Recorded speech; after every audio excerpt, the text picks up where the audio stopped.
बच्चों, वैज्ञानिक प्रबंध के सिद्धांत के इस चैप्टर में हेनरी फेयोल और एफ.डब्ल्यू. टेलर, ये दो वैज्ञानिक प्रबंध हैं। इनके दोनों के 14 सिद्धांत हमें दिए गए हैं। अब हम एफ.डब्ल्यू. टेलर के 14 सिद्धांतों का वर्णन कर रहे हैं। एफ.डब्ल्यू. टेलर, जिनका नाम फ्रेडरिक विंसलो,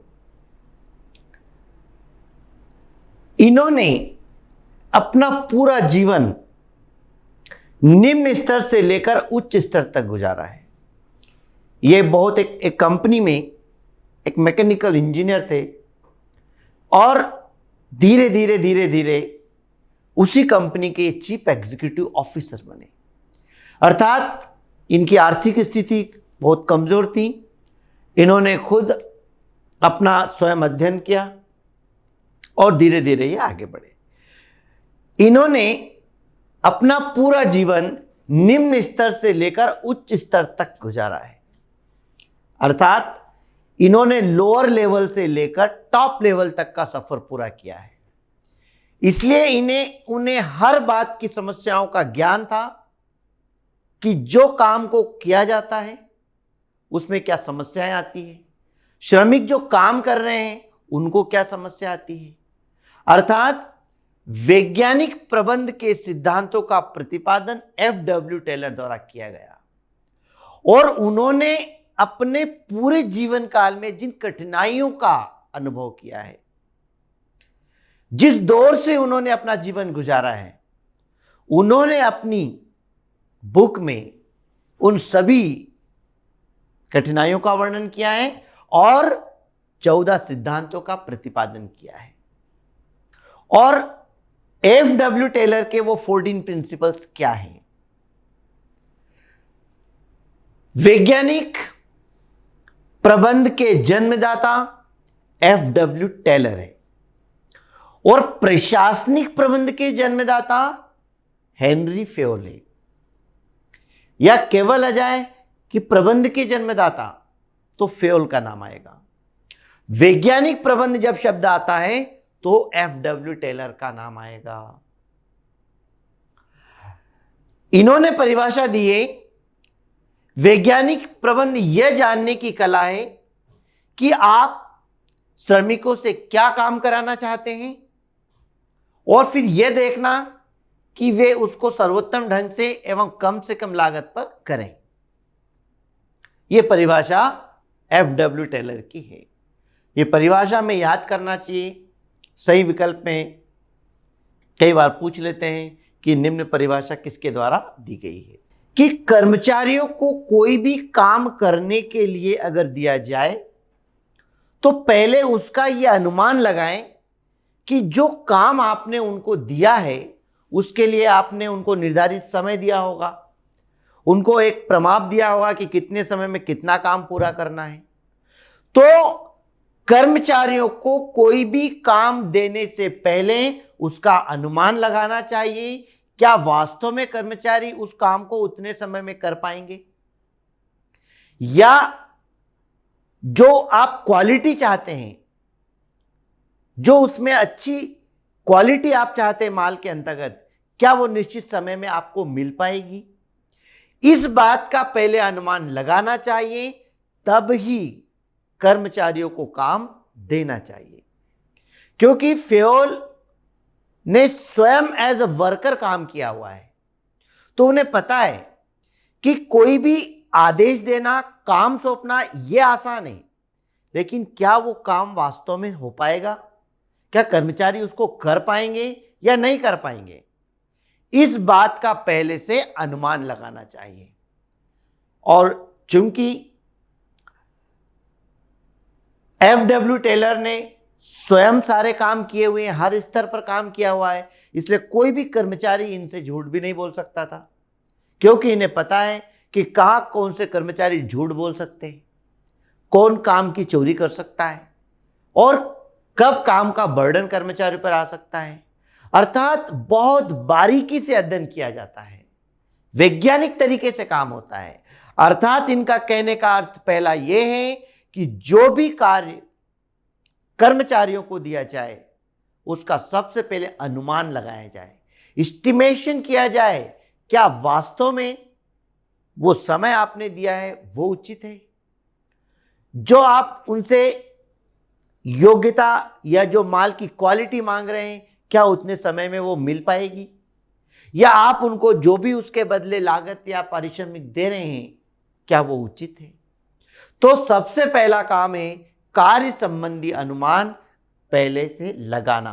कर्मचारियों को काम देने से पहले आपको उसका अच्छी तरीके से अनुमान लगाना पड़ेगा, व्यवस्थित तरीके से, तब उन्हें काम सौंपना चाहिए, तभी वो काम हो पाएगा और उसके बारे में हम सही निर्णय ले पाएंगे।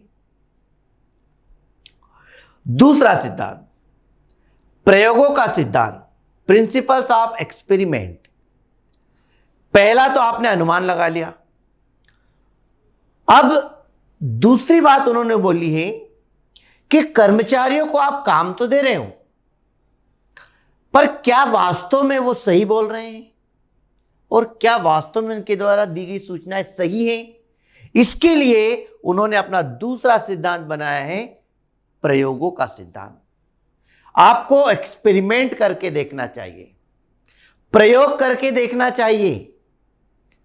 अगर आप उसका प्रयोग करेंगे, एक्सपेरिमेंट करेंगे, तो प्रयोग करने के पश्चात आपको पता लगेगा कि वास्तव में हमने जो अनुमान लगाया है वो सही है। इसलिए काम करने से पहले आपको एक्सपेरिमेंट करके देखना चाहिए। उदाहरण के लिए, आपने कर्मचारियों को कोई भी काम करने के लिए दिया। अब आपने एक समय तय कर दिया कि भाई 8 घंटे में काम पूरा होना चाहिए और 8 घंटे में 10 वस्तुएं बनना चाहिए। तो आपने संख्या भी फिक्स कर दी, समय भी फिक्स कर दिया।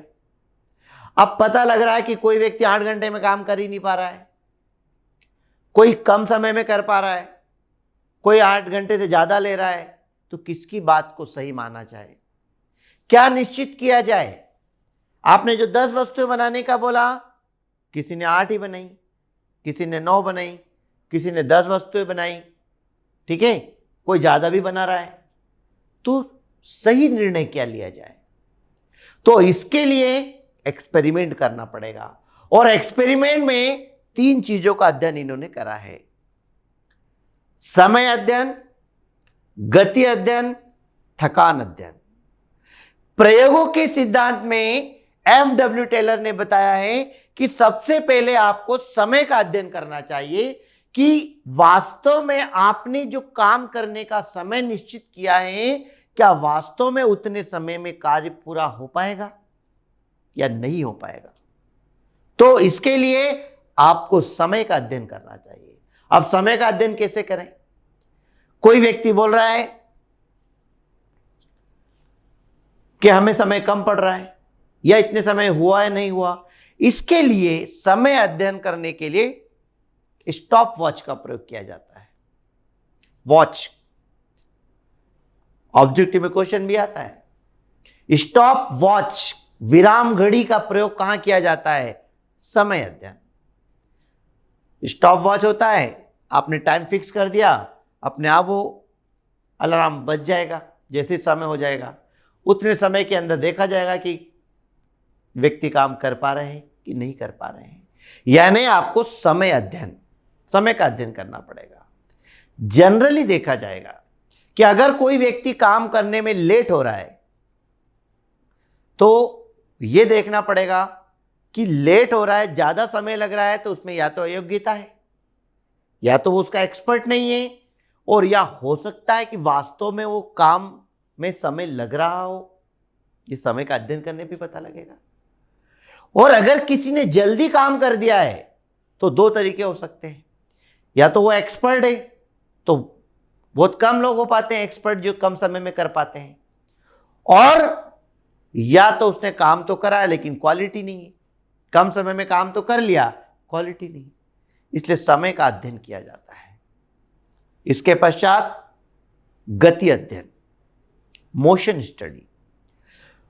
गति अध्ययन में यह देखा जाता है बच्चों कि कर्मचारी जो काम कर रहे हैं वो काम किस तरीके का है, उनमें शारीरिक मेहनत कितनी लग रही है, मूवमेंट बॉडी का क्या है, शारीरिक गति क्या है, केवल बैठे रहने का काम है या सामान लाने जाने का काम है या खड़े रहने का काम है, मशीनों को चलाने का काम है। यानी इसमें यह देखा जाता है कि कितना बॉडी मोशन हो रहा है, कितना शारीरिक गतिविधि हो रही है, किस प्रकार का काम है, जो थकान अध्ययन हो जाता है।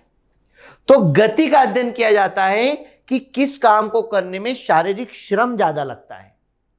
अगर मान लो कोई मजदूर है तो वहां पारिश्रमिक करना पड़ेगा, मशीन चला रहा है तो मशीन में किस प्रकार की लेवर लग रही है, क्या मशीन ऑटोमेटिक है तो वहां पर कम समय मतलब शारीरिक मेहनत कम लग रही है, केवल बैठने का काम है वहां फिजिकल वर्क कम हो रहा है, वॉचमैन जो बैठा हुआ है वहां पर कोई शारीरिक श्रम हो नहीं रहा है। तो अलग अलग कर्मचारी का अलग अलग वर्क होता है। तो वो वर्क में यह अध्ययन किया जाता है कि उस काम को करने में फिजिकल मूवमेंट क्या है, कई मेहनत का काम है कि कम मेहनत का काम है। अगर शारीरिक श्रम ज्यादा लग रहा है तो उस हिसाब से समय को निश्चित किया जाएगा। अब इस गति अध्ययन का प्रयोग करने के लिए कैमरे का यूज होने लगा है। अब फॉर एग्जाम्पल के लिए कोई कर्मचारी बोल रहे हैं कि भाई मैं तो बहुत थक गया काम करते करते, कोई बोल रहा है कि मैं तो थका ही नहीं, तो ये कैसे पता लगेगा? इसलिए हम कैमरे का प्रयोग करते हैं। शाम को जब कैमरे की रिकॉर्डिंग होगी उसे पता लग जाएगा कि कौन सा व्यक्ति कंटिन्यू काम कर रहा था और कौन सा काम चोरी कर रहा था। अगर ये काम चोरी करेगा तो कैमरे से पता लग जाएगा। तो एक निश्चित समय तक आपका काम कैसे चल रहा है, उसकी स्पीड क्या है, उसकी गति क्या है, फिजिकल वर्क आप कितने समय तक कर रहे हैं और कब उसको आराम करना चाहिए, ये सब चीजें गति अध्ययन में देखी जाती है कि कितने समय के बाद उसको रेस्ट करना चाहिए। क्योंकि लगातार फिजिकल वर्क होगा तो जल्दी थक जाएगा, काम की क्वालिटी खराब हो जाएगी, और अगर आप ज्यादा काम लोगे तो बीमार पड़ जाएगा। इसलिए गति अध्ययन करना पड़ता है, मोशन स्टडी, फिजिकल वर्क यहां पर ज्यादा हो रहा है। और थकान अध्ययन, इसमें यह देखा जाता है कि कितना काम करने के बाद श्रमिक थकान महसूस करने लगता है। एक लिमिट तक व्यक्ति अपनी फिजिकल वर्क कर पाएगा, जिसका पारिश्रमिक, जिसका जो है फिजिकल वर्क ज्यादा होता है वो जल्दी थकान अनुभव करेगा। जहां पर केवल मानसिक काम है या बैठे रहने का काम है, जहां पर कोई फिजिकल मूवमेंट नहीं होता है, शारीरिक हलचल ज्यादा जहां पर नहीं होती है, पारिश्रमिक ज्यादा नहीं करना पड़ता है, वहां थकान उसको कम आएगी, वहां आप ज्यादा भी काम करवा सकते हैं। तो इस तरीके से बेटा इस प्रयोग के माध्यम से निश्चित किया जाता है कि समय कितना निर्धारित करें, गति किस प्रकार हो काम की, कितने समय तक करें और कितने समय के बाद वो थकान का अनुभव करने लगता है।